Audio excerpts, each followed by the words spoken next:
Scottish Highlands. Sorry if this is really long.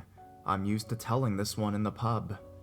Me and my friend Annie were about 22 to 23 years old, and we were both at university in different cities at the time. When we were kids, her family and mine used to go hiking and camping trips every year.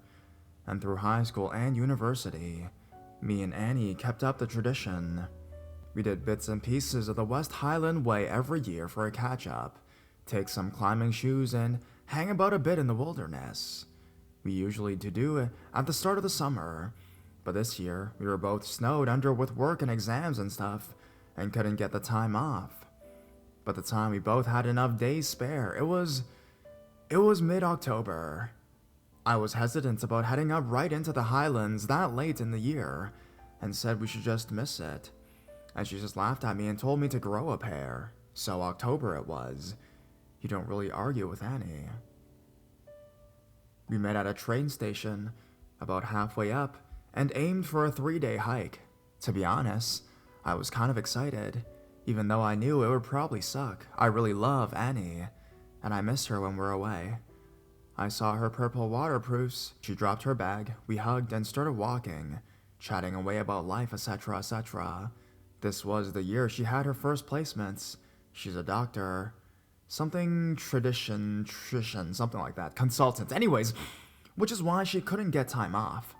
And I just restarted university and was trying to get a flat sorted. Either way, we were chatting away for hours while we walked. But if it was anyone else, I'd be having the worst time of my life. Now, I just want you guys to all know, Scottish weather is shit. I don't know if anyone has been here in the winter time, but it sucks, especially later in the year. It gets dark at about 4 p.m., and it chucks it all down all day every day. Apart from the weather where it's moody and overcast and crappy, or snowing. We've got a Scots word for it. Dre. Dark, shite weather, can't see a thing, everyone's miserable. It was absolutely pissing it down, and in the end we just gave up. By the time we met at the station, it was about 10 a.m., and we forgot it got dark early, so by the time the sun set, we'd only got about halfway to the place we usually stopped. We hiked along a bit further, until I'd had enough, and told her I wasn't going any further, and it'd be cool if we just wild camped. Or as she put it, I said, Annie, put the fucking tent down, I'm fucking soaked, I don't fucking care. So, we shoved the tent up on the first flat bit we find, struggling in the dark, then climb in. Next morning we wake up, and we find out we pitched the tent in the bog, about 2 feet from the burn, and literally everything was soaking wet. Now on top of that, we were miles and miles from the next train station, so we pack up raging and keep going on. We discuss it a little bit more, and in the end decide to head for a bothy that we knew was nearby, which at least had shelter. If you don't know what a bothy is, it's basically an open shed thing that you can sleep in with a bunch of other hikers, get to know folk, and, importantly, not have to worry about where to wild camp.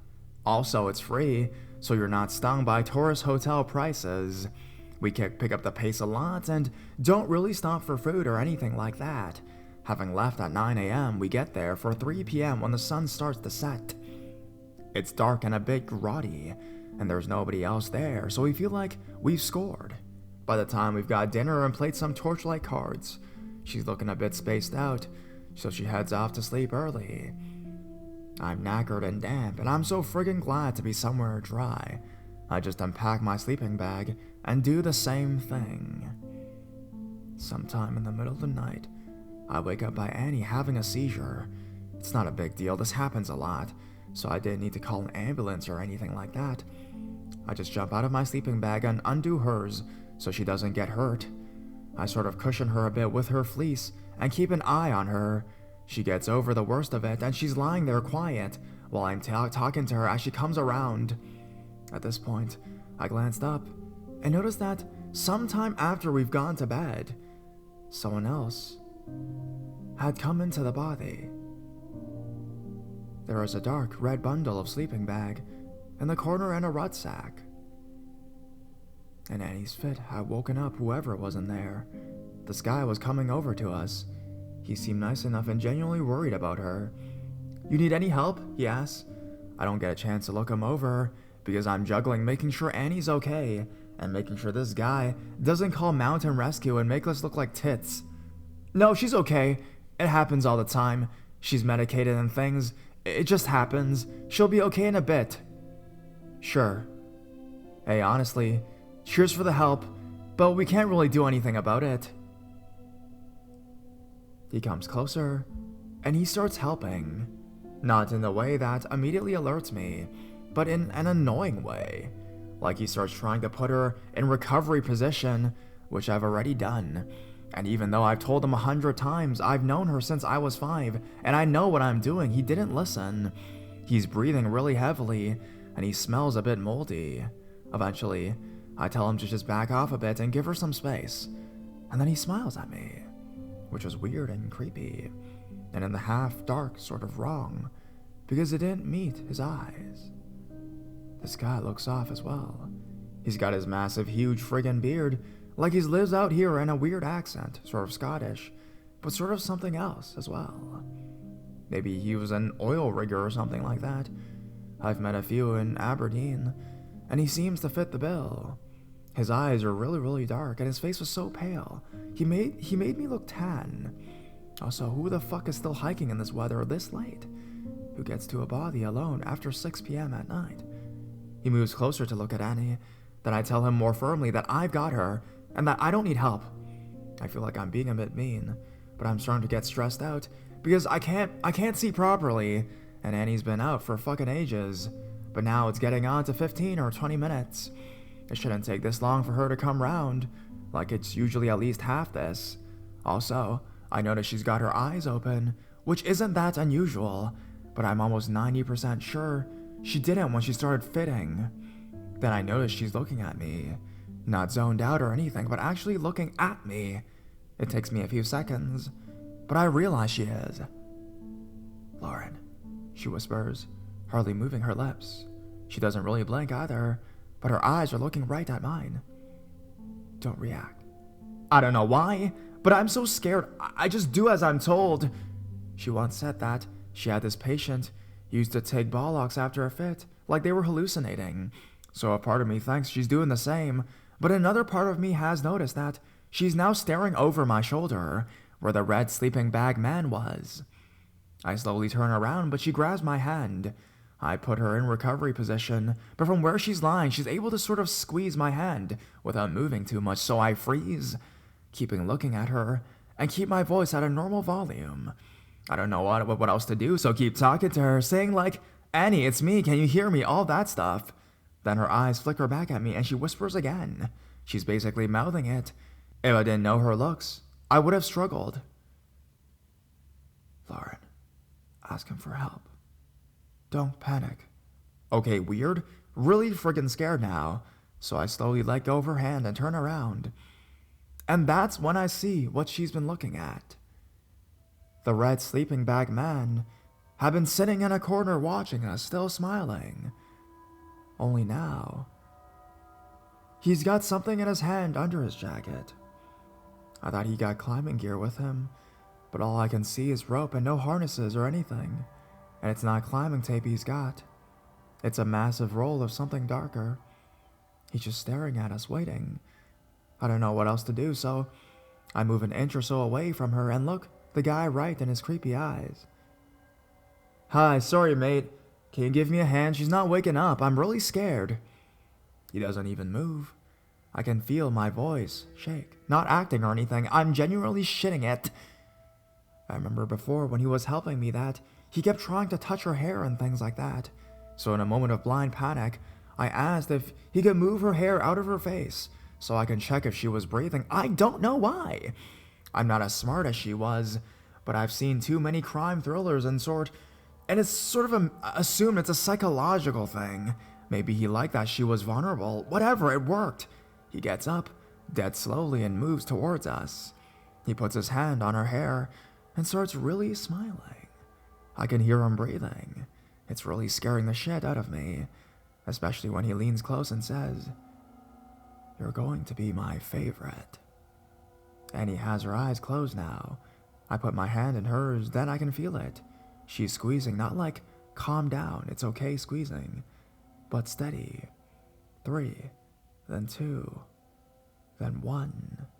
And at 1, she opens her eyes and swings for him at the same time I do, punches him right in the throat.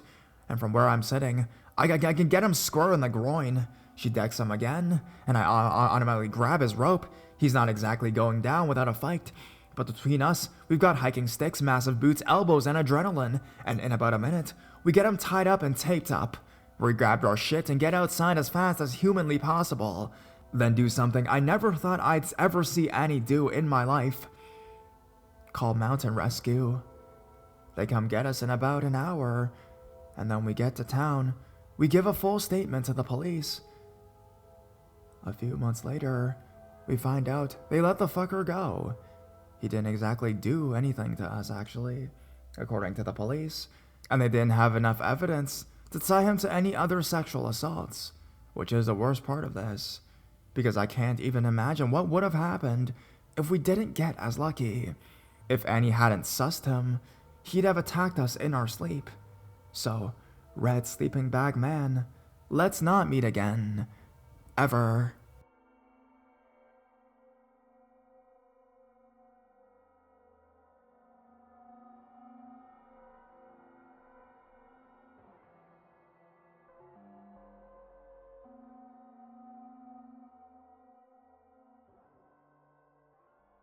It was easier to say I drank too much. I'm sorry if the writing is not good. I'm doing this to be therapeutic for myself. It ended up longer than I thought it would be, and I left out some details. 2 years ago, my life was completely different. I was in a sorority, I had lots of friends, I was outgoing. That was until the night of our Halloween grab-a-date. For those who have never been in the Greek system, it's a party where you invite only one person as a date. I had recently met a gorgeous guy who was on my college football team. I invited him and he said yes, but that his friend from out of town had to go too. I had convinced a naive freshman to take him. On the afternoon of the day, there was a football game, so unlike the majority of girls and their dates, I had to wait for my date instead of getting drunk. The game ended with just enough time to take a shot of vodka with my date and the 2 guys before we had to rush to the bus to meet the freshmen and go to the boat where the party would be held. I ended up finding my date and his friend rather creepy while on the boat, and ignored him for most of the night and danced with my friends. Unfortunately, my keys were at his apartment, so after we got off the boat and back to the Greek system, I had to return to his place. This is where things went wrong. I quickly went to his place and grabbed my keys, but by the time I found them, he had poured a shot for each of us. It was just me, his friend, and himself. I at first declined, but they insisted I take it before I leave. I don't remember anything after that shot.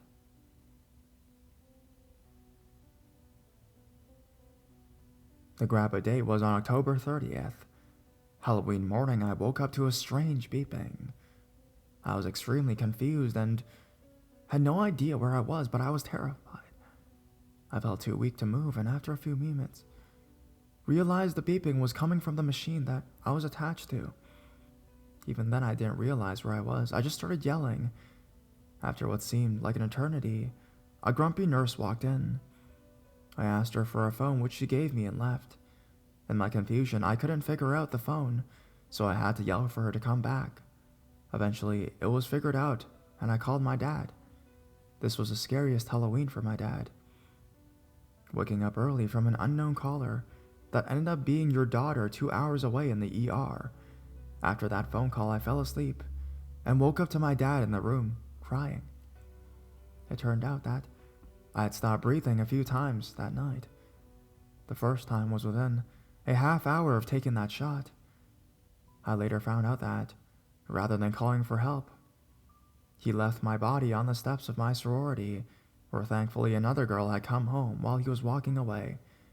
She was the one who had called the ambulance. Unfortunately, I did not get tested. In my confusion, I refused to be drug tested that morning and kept insisting that I wanted to go home. Too weak to walk, I had to be wheelchaired out, then carried to my dad's car. My dad's partner works in the ER and said, it sounded like I had an allergic reaction to roofies. One of my mom's friends from a hospital suggested that as well, but by the time I wanted to be checked, the hospital said it would have been out of my system by then. Later that day, I looked through my cell phone and found I'd had texted a few of my friends for help, that I was creeped out, that I was scared. I'd also received a text from him saying he wanted me to go to the bathroom and give him head.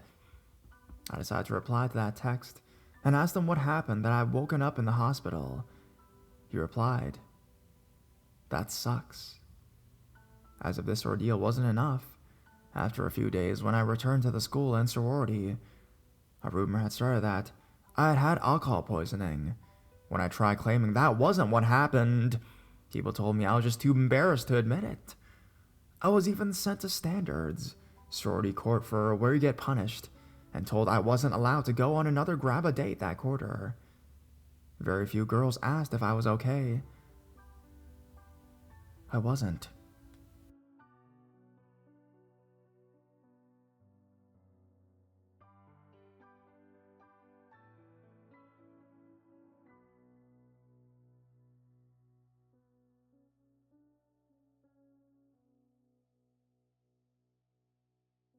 The gold coins. So, after months of reading these glorious encounter stories, I finally decided to submit my own totally bizarre one. Hope you guys like it. A bit of background before I get into it. My name's Theron. I'm 24 years old and I live in a small city in Texas.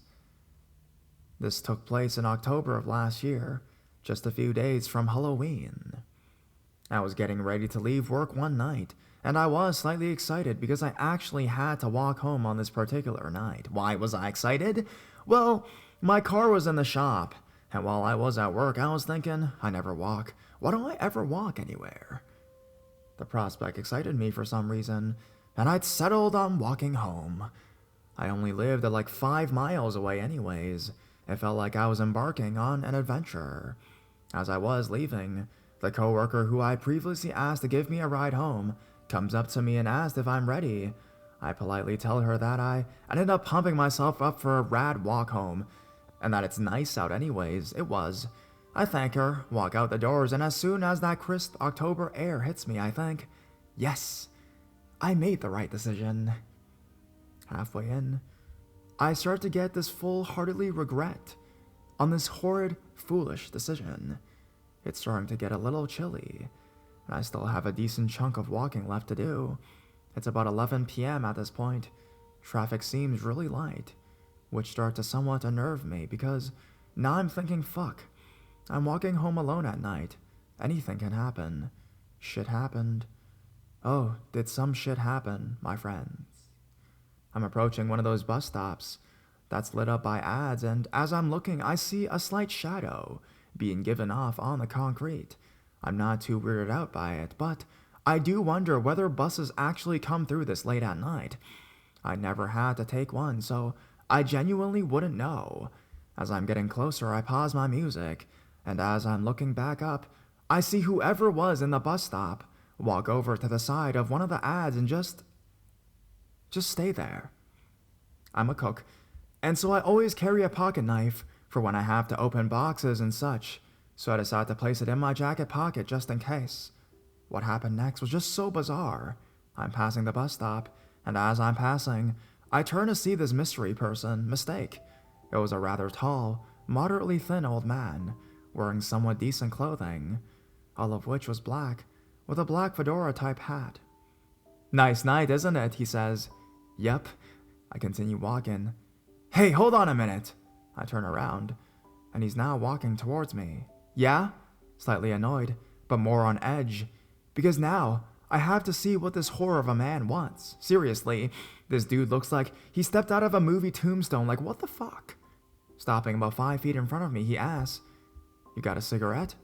I'll pay you." Unfortunately, I'm a smoker, so I say, "Sure, here, you don't need to pay me." I hand him the cigarette, and I fumble in my pocket for a brief moment to get my lighter. I'm about to hand it to him, when he instead leans in for me to catch it for him. Fucking hate doing this, and of course, my lighter takes forever to catch. All the while, he's staring right at my face, examining, almost. I tried to not stare back because, in all honesty, I was horrified. In the moment it took to light his cigarette, I noticed that this man had a wide, creepy mouth, kind of like Steven Tyler, and his eyes looked wild, as if he was picking up on my fear somehow. Now, I'm not a big guy by any means, so when I have to fight, I fight dirty. I say this because I felt uneasy, like I wasn't just going to walk away from this and chalk it up to just being a weird encounter never to be thought of again. No! I light a cigarette and begin to go on my way when he grabs my shoulder and says, "Wait, let me pay you." While he's reaching in his pocket, I'm already walking away and say, "Nah, you're good." He hurriedly walks up behind me and forcibly yanks my arm, yelling, "Wait! Let me pay you!"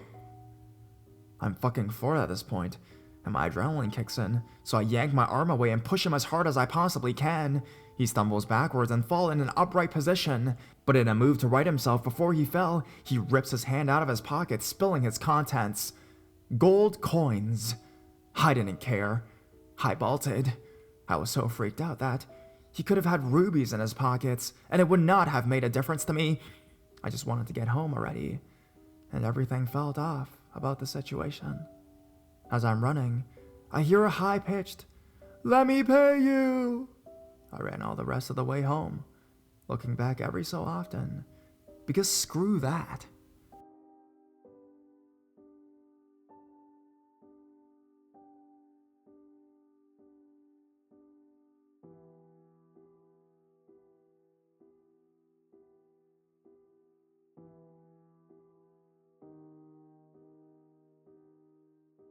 Blue Line Guy. Living in a city, I have a nice little collection of creep stories, but this one has to be the most interesting character that I've met.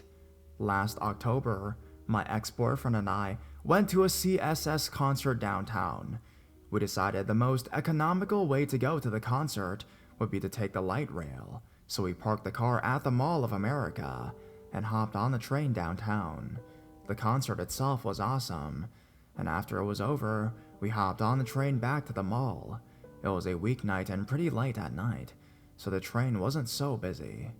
Eventually, this guy walks on the train, and he has a really unique appearance. He was around our age, early 20s, and he wore a dark black hoodie and really baggy chain pants, like they have or used to have at Hot Topic. Now it's pretty normal, except he has these crazy electric blue eyes and this weird jagged blue line tattooed on his face from the corner of his mouth to the corner of his eye. It was pretty weird. But weird is normal in the cities, so eventually, the guy comes up to my boyfriend and asks him if we have a phone. He's really unsettling, and it kinda seems like he's on drugs, so we tell him we don't have one. He goes back to the other end of the car and stares at us with his creepy smile. Eventually, another guy gets on the train and appears to be friends with a Blue Line guy. At some point, everyone else leaves the car and it's just my boyfriend, these two guys, and me on the car. Eventually, the Blue Line guy starts shouting something sexual about redheads at me. I am a redhead, and I just kinda lean into my boyfriend. At this point, I feel a little nervous, but not so threatened. They end up staying on my train all the way to the mall with us.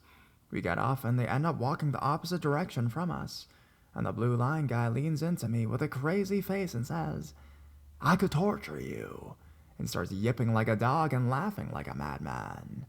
Not the scariest story I know, but due to his very interesting appearance, the yipping, and the selection of his words, I'm hoping it fits. I told a friend about him, and I guess she had seen him before at the bank she works at. I wonder what his deal is.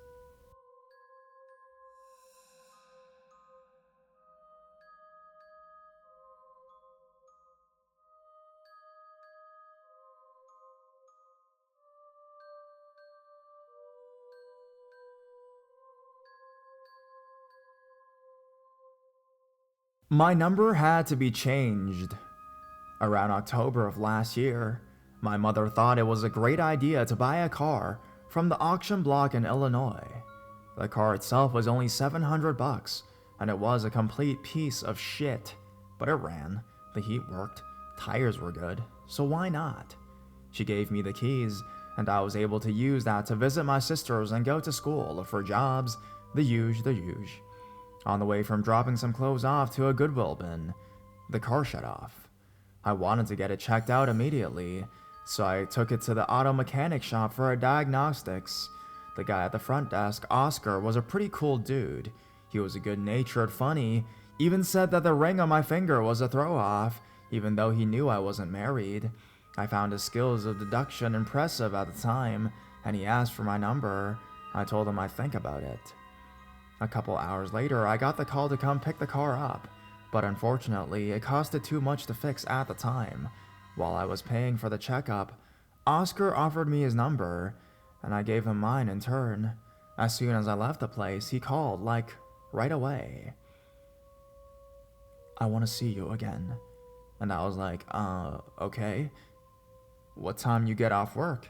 He told me the time, which was fine, because it was after I had to pick up my kids from school, so I asked if we could meet at a Starbucks near his job. So I got a nice coffee and he got some juice. We sat outside and smoked and talked about past relationships and what we were looking for in other people. All in all, the conversation was a really decent one that didn't raise any red flags. It wasn't until he walked me back to my car, when we were still talking, that he proceeded to push my hair out of my face. Odd. Then I said that I had to leave, and he immediately asked for a kiss. What? I told him no. Then he asked for a hug. I thought this was reasonable and gave him one, but it lasted way too long. He wouldn't let go. I had to say okay at least 3 times before he let up, so I hurried up and got into my car and left. The weirdness didn't start yet. It actually started an hour after I got home. He texted me and said he wanted to meet up again, and I said fine, let's hit up my uncle's bar and go shoot pool. I gave him a time and date and the place, and everything was alright. I didn't think I'd hear from him right after, so I took a nap. When I woke up a couple hours later and checked my phone for the time, I saw that I had at least 30 goddamn texts from Oscar telling me about his car, saying how it broke down and he fixed it, and he really wants to see me, and he misses me, and asking why I haven't texted him back yet, and he's getting worried. And then asked if I was ignoring him, and if I even liked him, and what was going on, and who I was talking to. This guy went apeshit in a couple hours, and all I did was just go to sleep. So I told him in text that his constant texting was freaking me out, and to let up a little. He said okay and good night. He'd talk to me tomorrow. Dinner was made and cooked, kids bathed and in bed, and during that span, I got spammed with 10 messages. What are you doing? Are you mad at me? Did I do something wrong? Why won't you answer? So I ignored him, went to sleep, woke up, more upon more texts. Why aren't you answering? Do you want to talk to me at all? I'm going to call in a minute. Why don't you pick up the phone? It was just something that I didn't want to see when I woke up in the morning, and I was seriously glad I didn't give this creeper my address. So I told him flat out, you're texting too much, and it's honestly bothering me. How about we call this a loss and not meet? At the time, I felt like complete shit, but I was honestly creeped out and promised myself that if something bothered me, I'd be open and honest about it. He asked why, and said that he'd stop, and I felt like I was already in a damn relationship with this dude already. So I told him that we just don't need to see each other and let's move on. He didn't answer back. I thought everything was fine until the span of the week. I kept getting random texts of, "Why won't you talk to me? Can you come meet me? I'll pick you up and we can go have something to eat as friends, etc, etc, etc. Then I got the, if you don't answer me by Thursday, I know we won't be meeting Friday, which was weird as shit. Because I told him I didn't want to see him at all because he was a creeper. So I just ignored the text. Friday came around and my phone was spammed to holy hell with apologetic texts about how a woman always treated him and how angry and upset and depressed it made him feel. And this was all during my creative writing class. So I turned off my phone so I could focus.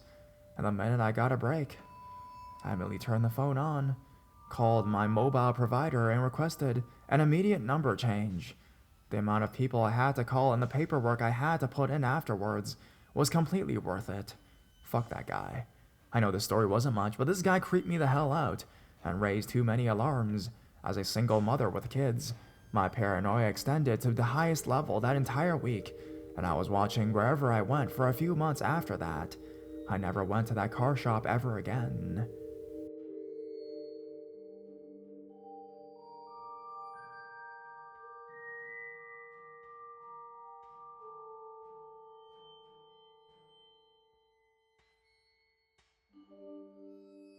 Who knows what he could have done? I'm a 19-year-old girl, but around age 13 when this happened. I lived with just my dad after certain troubles back at my mom's. My dad worked and still works early morning shifts from 5 a.m. until 8 a.m.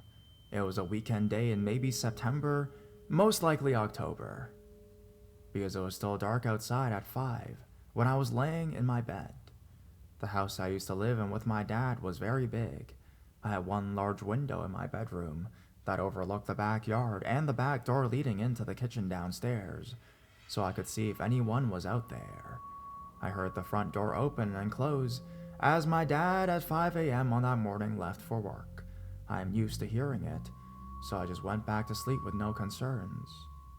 It was maybe an hour later that my eyes slowly opened to a noise that I was hearing. I didn't know what it was at first. It sounded like someone outside was smashing bottles on the ground. I lay there a few more moments listening to the smashing, but not really worried. That was until I heard my dog downstairs start barking. She was young at the time, only about 9 months old. That's when I started feeling uneasy.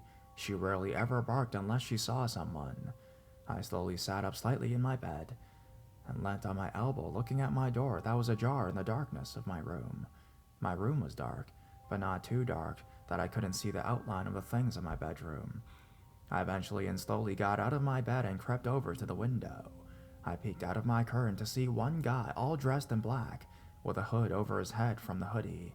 He was climbing through the now broken, used-to-be glass-covered square in the back door. I ran back to my bed absolutely terrified and laid back down looking at my door. I heard him talk and then heard someone else talk. There was 2 of them. I heard them say something to the dog, and it sounded like it maneuvered to the living room before closing the door on her and leaving her in there. How did they do that? Still, to this day, I wonder if it was someone my dad knew, because our dog would never settle down that easy. I heard one of them downstairs opening and closing cupboards in the kitchen, and then to my horror, one walking up the stairs. I couldn't take my eyes off the door. My room was closest to the stairs, and just like I knew, the first room he came to was mine. The door handle turned, and I saw a hooded guy slowly stuck his head in. I couldn't see his face because of the darkness. He just stood there for a few seconds, and I lay there staring back, terrified of what he might do. He just looked at me, though, and then turned around and ran down the stairs. I heard him and the other guy speaking before hearing them go out the back door again. I was frozen. They must have known I was living here now, and they must have known my dad left for work this early, but how? Still to this day, I wonder who it could have been. Well, whoever you 2 were, I'm thankful. You didn't do anything to me or my dog, but let's not meet again, please.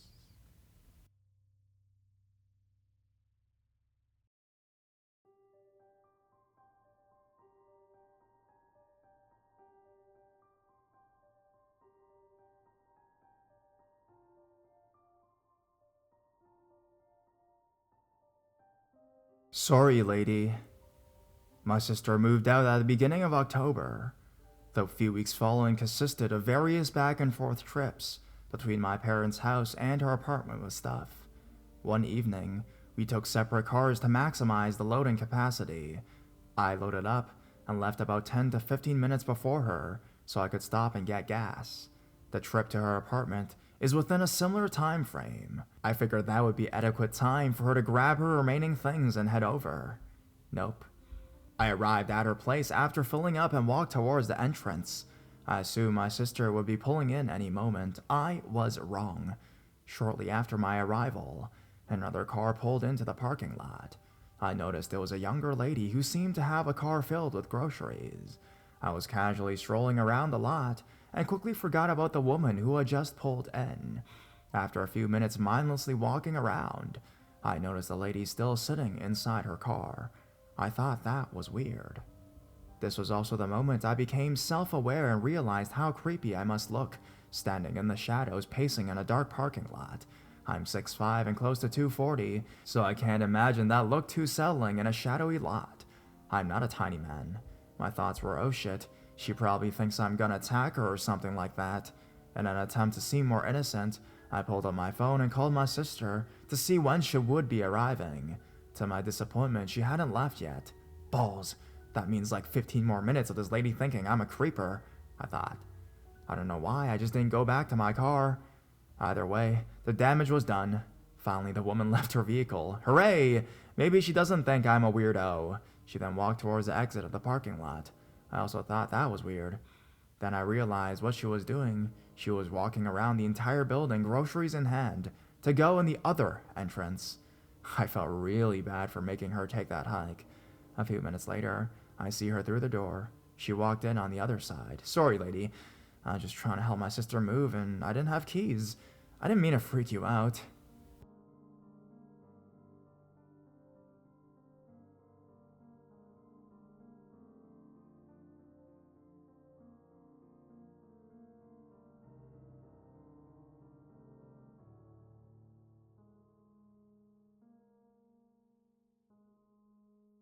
The Werewolf of the Woods. When I was about 8 years old, I was staying at my grandfather's house to celebrate Halloween. It was a tradition to spend the night on his screen deck porch in a tent.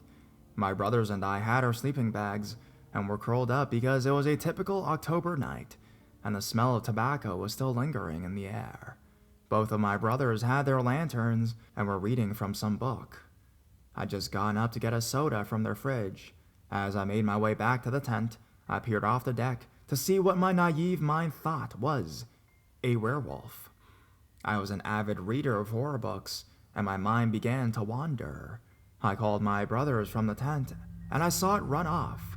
Looking back on the memory now and having gathered some life experience, I realize now that it wasn't a werewolf. It was a person looking up to the deck from the woods. When I acknowledged his presence, he ran. I know now that there is no such thing as monsters.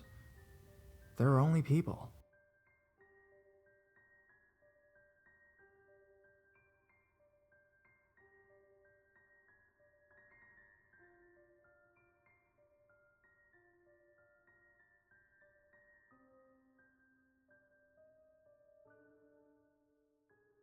Glad I turned around. My story occurred in late October last year.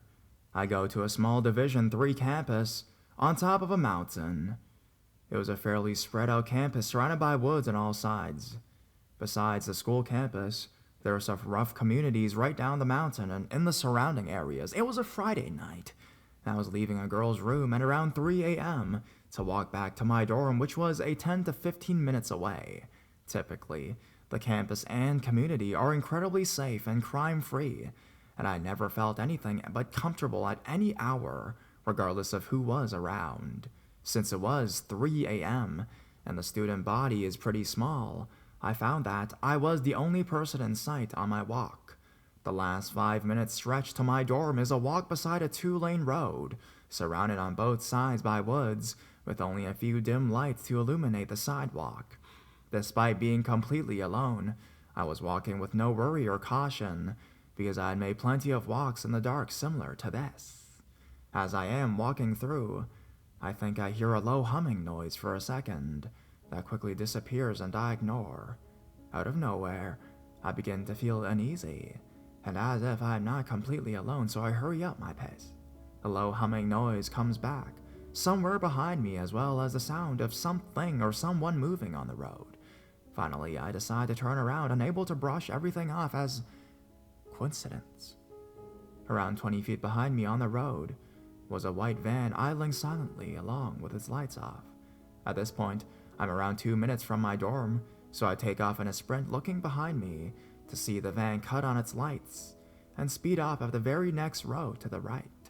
Still shaken, I run the rest of the way to the building, where I safely reach my room. I didn't know what else to do but to pretend that the event didn't happen, so I ignored it and told no one for the next day or two. About 2 days later, I found out from some people that a girl had almost been kidnapped on her way back from a party by people in a white van the same night that I was followed. I'm just glad I saw the van in time before they were able to get close enough, because no one was around to help or see it happen.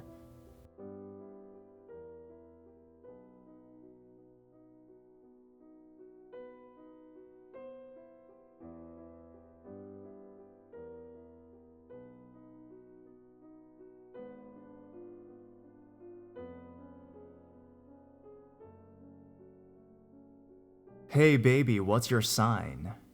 Kinda long, sorry.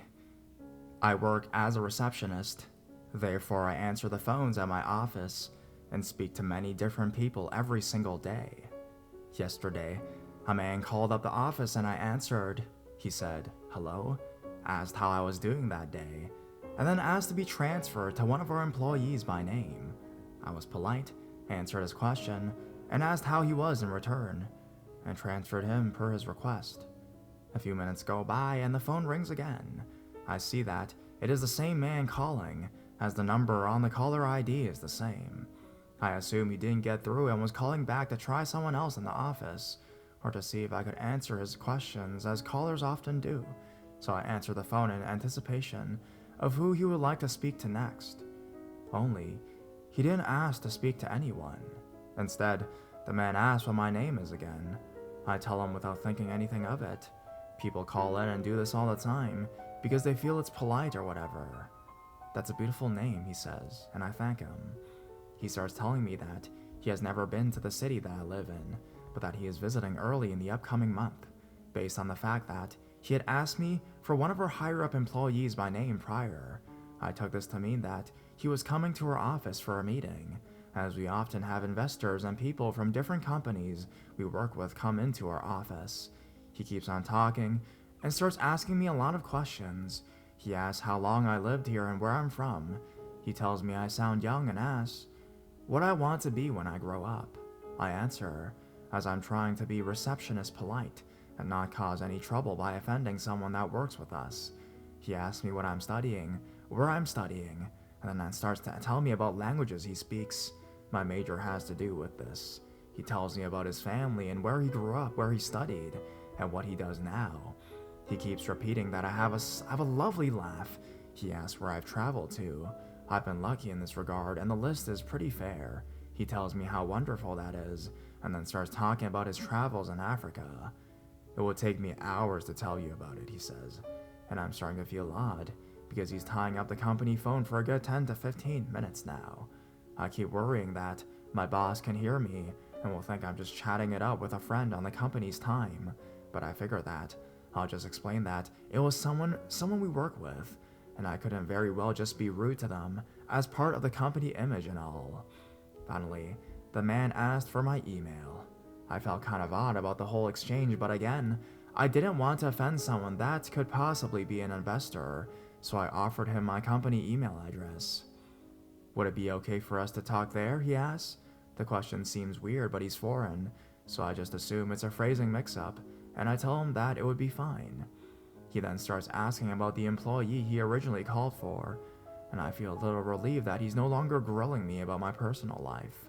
I confirm that employee's email address with him, and he thanks me, explaining that the company he works with is interested in getting in touch with that employee about doing business. The man does not even work with our company.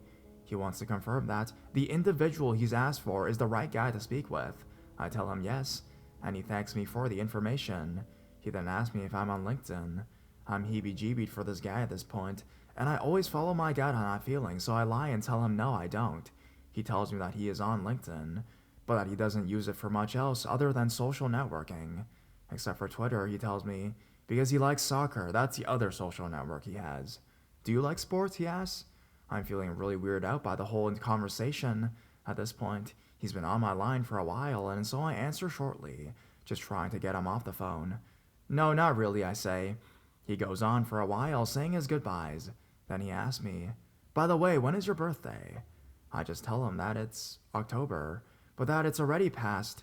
He wishes me a happy belated birthday, and asks me what sign that makes me. I tell him I'm a Libra. He tells me his sign. Finally, he says, well, I'll let you go now. I've tied up your phone for too long. I say goodbye and hang up. I immediately text my boyfriend from work to tell him about this weird stranger. My boyfriend takes the bus a lot and always comes home with stories of weird people he meets and talks to in the city, so this was my turn to tell him about some weirdo I accidentally came across. We laughed about him and how odd the whole thing is, and concluded to my boyfriend that the guy was just probably trying to charm his way into networking with my office. With that, I'm over it.